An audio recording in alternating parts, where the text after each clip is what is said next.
বিসমিল্লাহির রহমানির রহিম। অর্থনীতি সম্মান শ্রেণী প্রিয় শিক্ষার্থীরা, আলোচনা করব মাইক্রো ইকোনমিক্স অর্থাৎ ব্যষ্টিক অর্থনীতির যোগান স্থিতিস্থাপকতা। আজকে লেকচার নাম্বার 12, লেকচার 10 এবং 11তে চাহিদার আয় স্থিতিস্থাপকতা আলোচনা করেছিলাম। আর আজকেও চাহিদার আয় স্থিতিস্থাপকতা আলোচনার কথা, কিন্তু গত ক্লাসে বলে দিয়েছি না, আমি আয় স্থিতিস্থাপকতা আলোচনা না করে আমি যোগান স্থিতিস্থাপকতা আলোচনা করব। কারণ আয় স্থিতিস্থাপকতা আর যোগান স্থিতিস্থাপকতার উত্তর একই, শুধু আয়ের জায়গায় দামটা বসাতে হয়। যেহেতু দুটা ক্লাসে মূলবিন্দুগামী এবং মূলবিন্দুর উপর লম্বককে মূলবিন্দুর উপর হতে ছেদকারী আয় চাহিদা রেখার স্থিতিস্থাপকতা বের করেছি, আজকে মূলবিন্দু লম্বককে মূলবিন্দুর নিচ হতে অথবা ভূমি অক্ষের ধনাত্মক অংশের ছেদকারী আয় চাহিদা রেখার স্থিতিস্থাপকতা বের না করে যোগান রেখার স্থিতিস্থাপকতা বের করব। কেন? কারণ আয় চাহিদা রেখার স্থিতিস্থাপকতা বের করতে হলে আমি আয় শব্দটা উল্লেখ করতাম আর চাহিদার শব্দটা উল্লেখ করতাম, আর যোগান স্থিতিস্থাপকতা বললে আমি এখন দাম বলবো আর যোগান বলবো। প্রিয় শিক্ষার্থীরা, লেকচারের যেটা দিচ্ছি সেটার জন্য তোমরা ইচ্ছে করলে আমার বেসিক মাইক্রো ইকোনমিক্স বইটা কিনতে পারো। সেটা অনলাইনে কি করতে পারো, রকমারিতে আমার নাম সার্চ দিয়ে কি করতে পারো, নিতে পারো, অথবা যে প্রকাশকের নাম্বার আছে এটা আমারও যে ডেসক্রিপশনে লেখা আছে সেখান থেকে দেখে নিবা। আসো মূল আলোচনায় চলে যাই। এর আগে একটু বলে ফেলি, লম্বককে মূলবিন্দু নিচ হতে ছেদকারী অথবা ভূমি অক্ষের ধনাত্মক অংশে ছেদকারী যোগান রেখার স্থিতিস্থাপকতা একের চেয়ে কম হয়। যোগান রেখার স্থিতিস্থাপকতা একের চেয়ে কম হয়, এটা আমরা প্রমাণ করব। প্রিয় শিক্ষার্থীরা, এই দেখো আগে একটা যোগান রেখা আঁকি, ঠিক আছে? আগে একটা যোগান রেখা কি করে আঁকি, এর মূলবিন্দু ধরেছি আর এটা এদিকে ধরেছি কোয়ান্টিটি অফ সাপ্লাই, আর লম্বকে কি ধরেছি, প্রাইস ধরেছি, ঠিক আছে? হ্যাঁ, এই দেখো যোগান রেখা, এটার নাম দিলাম যে টি এস। এখানে একটা নাম দিতে পারো আর এস যোগান রেখা। এই আর এস যোগান রেখাটা লম্বককে মূলবিন্দুর নিচ হতে ছেদ করেছে আর বিন্দুতে অথবা ঋণাত্মক অংশে, আর ভূমিঅক্ষকে ছেদ করেছে ধনাত্মক অংশে। তাহলে প্রশ্ন দেখো কয়টা প্রশ্ন আসতে পারে, এই জন্য বলি সাজেশন দিলে অনেক সময় আনসার করা যায় না। প্রশ্ন আসতে পারে লম্বককে মূলবিন্দুর নিচ হতে ছেদকারী, অথবা আসতে পারে লম্বকের ঋণাত্মক অংশে ছেদকারী, অথবা আসতে পারে ভূমি অক্ষের ধনাত্মক অংশে ছেদকারী, অথবা আসতে পারে ভূমি অক্ষের ডান দিকে ছেদকারী যোগান রেখার স্থিতিস্থাপকতা বের করো। আমরা জানি এটা একের চেয়ে কম হয়। প্রিয় শিক্ষার্থীরা লক্ষ্য করো, এই অপিওয়ান দামে ইওয়ান বিন্দুতে আবার প্রাথমিক যোগানের পরিমাণ হচ্ছে অকিওয়ান। যদি আয় স্থিতিস্থাপকতা বের করতাম তাহলে পি1 জায়গায় এখানে ওয়াই1 থাকতো, মানে আয় থাকতো, তখন বলতাম ও ওয়াই1 আয়ে ই1 বিন্দুতে চাহিদার পরিমাণ অকিওয়ান। যেহেতু যোগান স্থিতিস্থাপকতা, সেজন্য আয়ের জায়গায় দাম আসবে অপিওয়ান দাম ই1 বিন্দুতে অপিওয়ান দামে যোগানের পরিমাণ ও1। এই যে তোমার বাক্যটা ঠিক থাকতে হবে, হয়তো শব্দের আগ পিছ প্রয়োগ ঘটতে পারে। এরপরে আসো প্রিয় শিক্ষার্থীরা, লক্ষ্য করো, এই দেখো এই যে ই2 বিন্দুতে, কোন বিন্দুতে, ই2 বিন্দুতে, ই2 বিন্দুতে অপি2 দামে যোগানের পরিমাণ হচ্ছে কত, অকিউ2। এখান থেকে একটা টানলাম, টেনে এটা নাম দিলাম কি, কে, ঠিক আছে? ওকে, এখন তোমরা দুটো ত্রিভুজ দয়া করে মনে রাখবে। একটা হচ্ছে টি1 কিউ1, তোমরা আইডিয়া আছে যেহেতু আগের দুটো ক্লাস করেছো। আরেকটা হচ্ছে ই1 ই2 কে। এই দুইটা ত্রিভুজ টি ই1 কিউ1। টি ই1 কিউ1 এবং ই1 ই2 কে দুইটা ত্রিভুজ সম্পর্কে আইডিয়া রাখবে মানে কি তোমরা এই যে টি ই1 কিউ1 ত্রিভুজের টি কিউ1 বাহু টি ই1 বাহু ই1 কিউ1 বাহুটা একেবারে চোখের ভিতরে যাতে কি থাকে সেট করা থাকে ই1 কে বাহু ই2 কে বাহু ই1 ই2 বাহু যাতে চোখের ভিতরে সেট করা থাকে এমন ভাবে সেট করা থাকবে মনে করো তুমি মেসে বসে আছো বাড়ির কথা চিন্তা করছো বাড়িতে তোমার রুমটা চিন্তা করছো তা আবার তোমার রুমের ভিতরে এই জায়গাতে তোমার বেড আছে এই জায়গাতে কি আছে টেবিল আছে তুমি কি মেসে বসে কি করতেছো বা হোস্টেলে বসে বাড়ির চিত্র দেখতেছো না হ্যাঁ ঠিক এইভাবে চিত্র সেট করবা যাতে চোখ দিয়ে তোমার মানে চোখ বন্ধ করার সাথে সাথে এইটা মনে হয়ে যায় এখন আসো আমাদের যোগান স্থিতিস্থাপকতা কত ইলাস্টিসিটি অফ সাপ্লাই আমি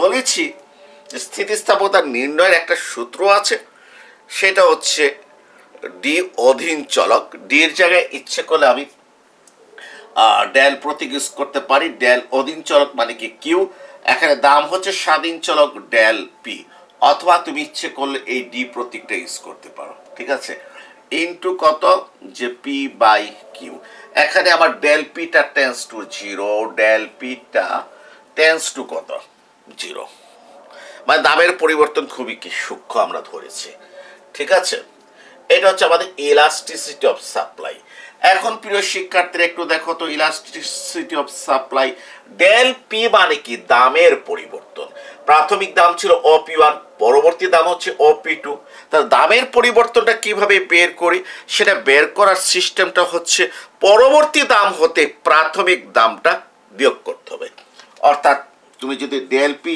দামের পরিবর্তন যদি বের করতে চাও তাহলে পরবর্তী দাম নেক্সট যে প্রাইস সেটা OP2 হতে তোমাকে বিয়োগ করতে হবে প্রাথমিক দাম কত OP1 তো লক্ষ্য করো OP2 হতে OP1 যদি বিয়োগ করো কত থাকে P1 P2 থাকে তো সমান কত লাগবে প্রিয় শিক্ষার্থীরা P1 P2 আমি গত দিনে যেহেতু আয় স্থিতিস্থাপকতা ছিল এই মানটা বেরিয়েছিল y1 y2 আজকে এটার মান বেরিয়েছে কত P1 P2 তাহলে আমি এখানে ডেল পির জায়গায় কত লিখে ফেলবো P1 P2 লিখবো একইভাবে তুমি ডেল কিউটা বার করবা ডেল কিউটা কত ওহো এখানে একটা লক্ষ্য করো না ঠিক আছে OP2 হতে OP1 P1 P2 ধনাত্মক মান বের হবে আর ডেল কিউটা কত ও ডেল কিউটা কত OQ2 হতে OQ1 বিয়োগ করো কারণ OQ2 হচ্ছে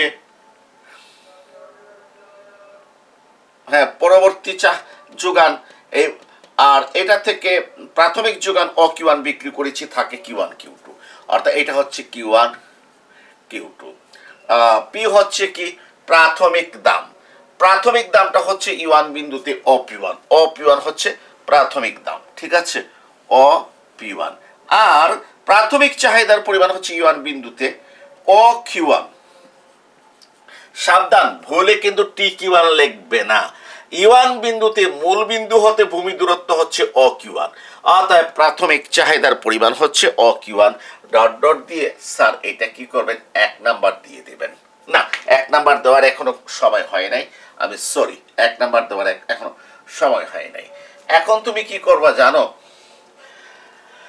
এখন তুমি করবা ইলাস্টিসিটি অফ সাপ্লাই ঠিক আছে এখন দেখো এই যে P1 P2 তোমার কাঙ্ক্ষিত ত্রিভুজ E1 E2 এর E2K আর P1 P2 একই জিনিস কারণ সম্মুখবর্তী বাহু পরস্পর কি হচ্ছে সমান হচ্ছে অতএব P1 P2 এর জায়গায় আমি E2K লিখতে পারি P1 P2 এর জায়গায় কত লিখলাম E2K লিখলাম এরপরে স্যার আসেন Q1 Q2 এই Q1 Q2 এর জায়গায় আমি কত লিখবো E1K লিখছি দেখো এটা আমার E1 E2K ত্রিভুজের একটা বাহু এই জন্য বলেছি ত্রিভুজ সম্পর্কে আইডিয়া রাখবে শুরুতেই Q1 Q2 সমান E1K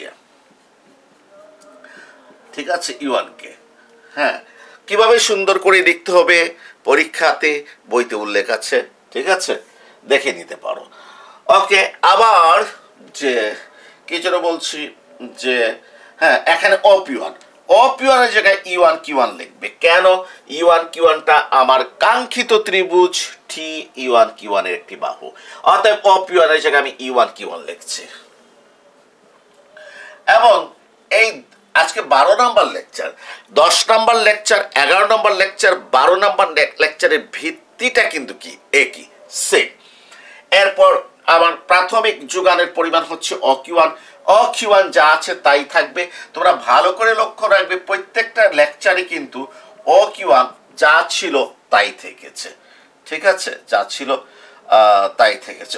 এটাকে এখন আমি এক কাজ করি, এটা হচ্ছে আমার 1 নাম্বার, এটাকে আমি কি করেছি 1 নাম্বার দিয়ে কি করেছি রেখে দিয়েছি। এখন আমি বলবো যে আমার কাঙ্ক্ষিত যে দুইটা ত্রিভুজ T_E1Q1, কি লিখবো? ত্রিভুজ T_E1Q1, অত্রিভুজ T_E1Q1, অত্রিভুজ E1E2K, E1E2K। ওই যে বলেছিলাম যে এই ত্রিভুজ সম্পর্কে দয়া করে একটু কি রাখবে, মনে রাখবে, হ্যাঁ, E1E2K। এই দুইটা ত্রিভুজ হচ্ছে পরস্পর সদৃশ্যকরী ত্রিভুজ। কারণ ব্যাখ্যার প্রয়োজন নাই, এরপরে বলছি এই কোণটা 90 ডিগ্রি, মানে E1Q1T, এই কোণটাও 90 ডিগ্রি, মানে E2K E1। আবার দেখো তো E1Q1 E2K সমান্তরাল, এটা হচ্ছে ছেদক, অর্থাৎ T_E1Q1 আর E1E2K দুইটা কোণ পরস্পর কি সমান, ঠিক আছে। হ্যাঁ, আবার দেখো তোমার যে এইটা আর এইটা সমান্তরাল, E1K T_Q1 সমান্তরাল, এইটা ছেদক, এইটা এই কোণটা মানে E2 E1K আর E1 T_Q1 তোমার অনুরূপ কোণ, মানে সমান হবে, তিনটা কোণ সমান। তবে এই তিনটা কোণ সমান এটা পরীক্ষার হলে দেখানোর কোনো প্রয়োজন নেই। স্যাররা কেন প্রয়োজন নেই? প্রয়োজন নাই এই জন্য যে আমি তো জ্যামিতি পড়াচ্ছি না, আমাদের এখানে জ্যামিতি কাজে লাগছে, আমরা ডাইরেক্ট বলে ফেলবো এটা সদৃশ্যকোণী ত্রিভুজ। আর সদৃশ্যকোণী ত্রিভুজ বলার পর সদৃশ্যকোণী ত্রিভুজ একটা বৈশিষ্ট্য আছে, সেই বৈশিষ্ট্য হচ্ছে একটি ত্রিভুজের দুই বাহুর অনুপাত অপর ত্রিভুজের অনুরূপ দুই বাহুর অনুপাত পরস্পর সমান হবে। প্রিয় শিক্ষার্থীরা, আবার বলছি, একটি ত্রিভুজের দুই বাহুর অনুপাত এবং অপর ত্রিভুজের অনুরূপ দুই বাহুর অনুপাত পরস্পর সমান হবে। তাহলে আমি এখন কি করছি, চোখ মুছে তুমি E1E2K now, sorry E1K by E2K, একটা চোখ মুছে, হ্যাঁ একেবারে চোখ মুছে। এবং এই কথাটা 12 নম্বর লেকচারে যেভাবে প্রযোজ্য, 11 নম্বর লেকচারে প্রযোজ্য ছিল, 10 নম্বর লেকচারে প্রযোজ্য ছিল, বলেছি চোখ মুছে তুমি এটা নাও E1K বাই E2K।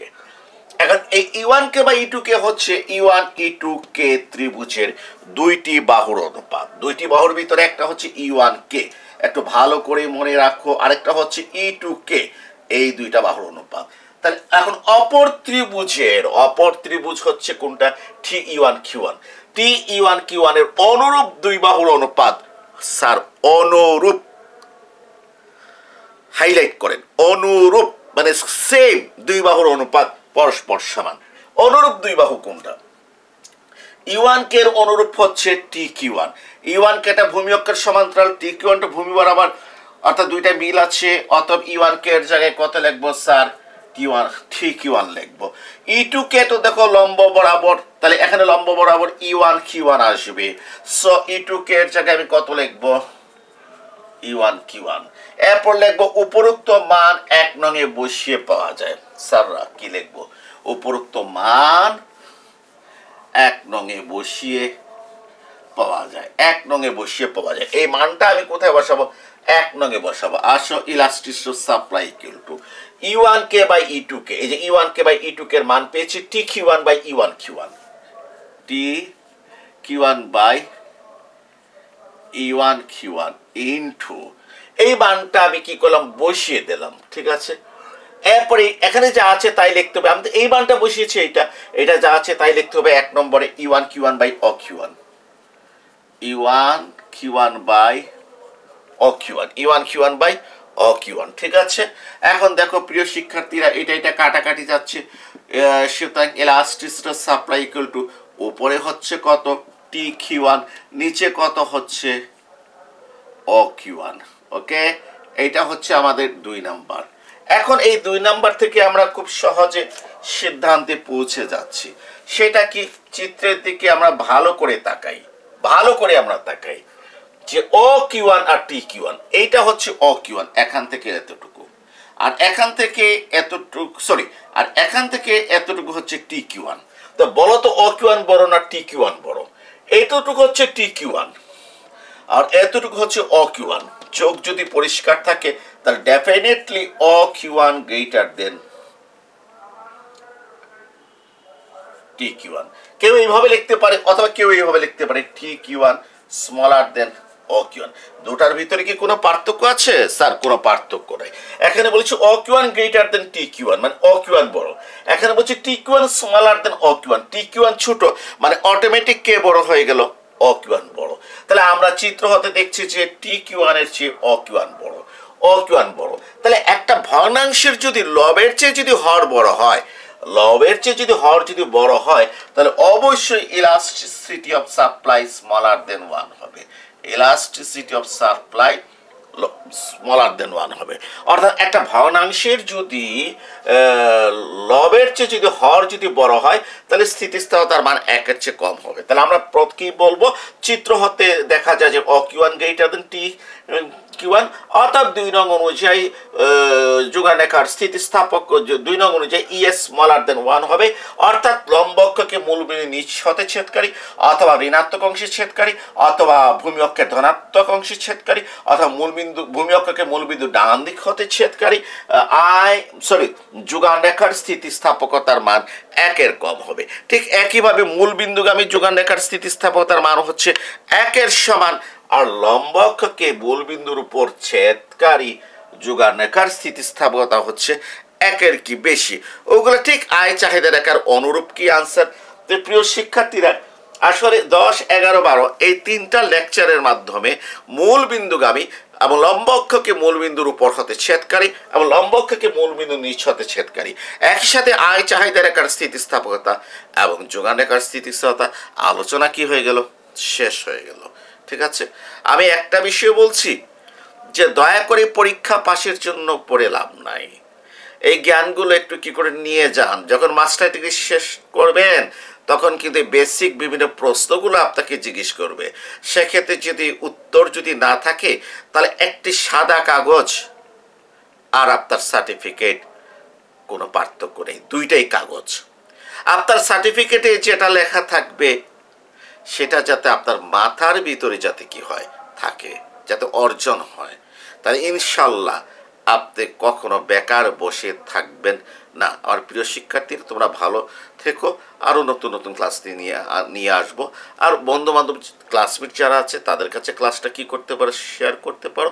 আর আবার বইটা যদি ভালো মনে করো তাহলে কি করতে পারো, নিতে পারো। সবাইকে ধন্যবাদ, সবাই ভালো থেকো।